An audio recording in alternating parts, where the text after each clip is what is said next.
Qui Parlamento. Benvenuti su Radio Libertà, canale 252 Radio DAB. Ospite a Qui Parlamento l'onorevole Simona Loizzo. Benvenuta.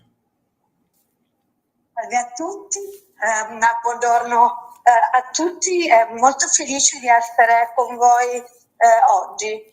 Allora, ieri è stato approvato il DL Università. Puoi spiegarci meglio che cosa prevede e quali sono gli obiettivi principali del provvedimento? Allora, sicuramente lo stanziamento di ben 170 milioni di euro da dedicare alla ricerca, distribuiti tra tutti gli stakeholder della ricerca italiana, università, enti, fondazioni e ovviamente anche in sanità.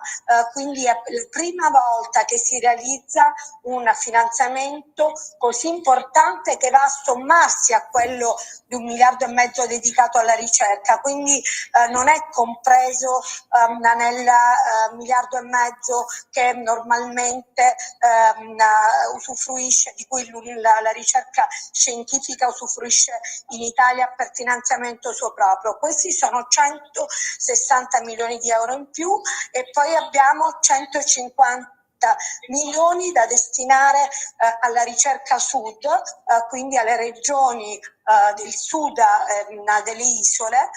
E questa è anche una grandissima novità, la creazione di un hub di ricerca che vede unite tutte le forze migliori del sud.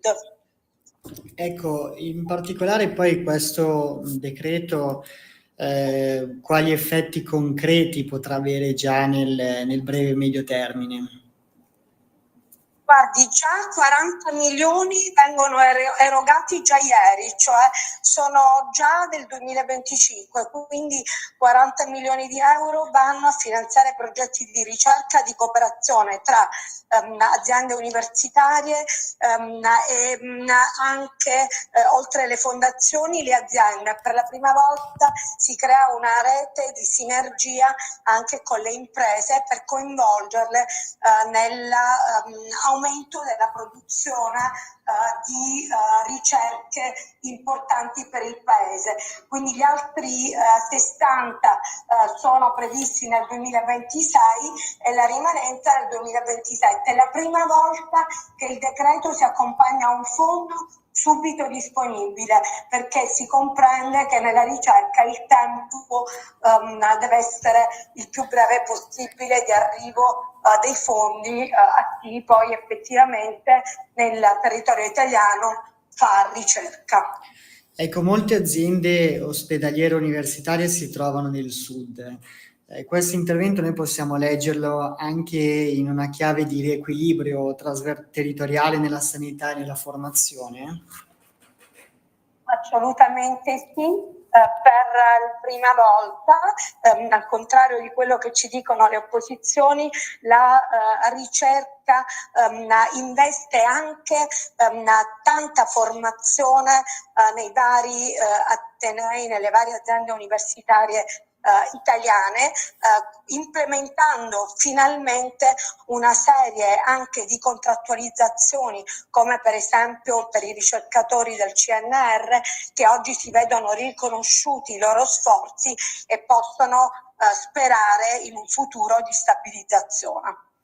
Ecco, questa misura poi è anche, la possiamo vedere più come un punto di arrivo o come un punto di partenza per un ridisegno complessivo anche del rapporto tra l'università e la sanità, cioè ci sono anche, oltre a questo, altri interventi da fare in programma?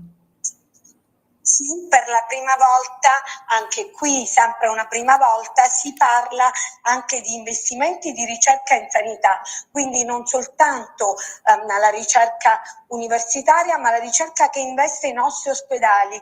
Come lei saprà, in molte regioni d'Italia noi abbiamo grandissimi talenti di ricerca in sanità, per esempio il Monzino per la ricerca cardiovascolare, oppure il Besta per la ricerca neurologica. Per la prima volta la sanità è protagonista di un fondo per la ricerca che non è ovviamente inquadrato e cumulativo con gli altri fondi, ma è ad hoc. Quindi noi siamo assolutamente contenti di quello che è successo ieri in aula. Poi abbiamo presentato come gruppo Lega un emendamento per arrivare a legiferare sulle aziende ospedaliere universitarie. Ce ne sono 31 in Italia che oggi non hanno ancora una loro connotazione giuridica. Quindi abbiamo chiesto, d'accordo col Ministero della Salute, di poterle identificare con specifici decreti ad hoc della Presidenza del Consiglio dei Ministri. Benissimo, benissimo. Grazie allora all'onorevole Simona Loizzo per il lavoro che sta portando avanti, anche per il suo intervento su Radio Libertà. Sicuramente è un tema che monitoreremo anche nei prossimi mesi di questa legislatura. Grazie a voi, grazie a tutti gli ascoltatori, grazie. Grazie, allora buon proseguimento.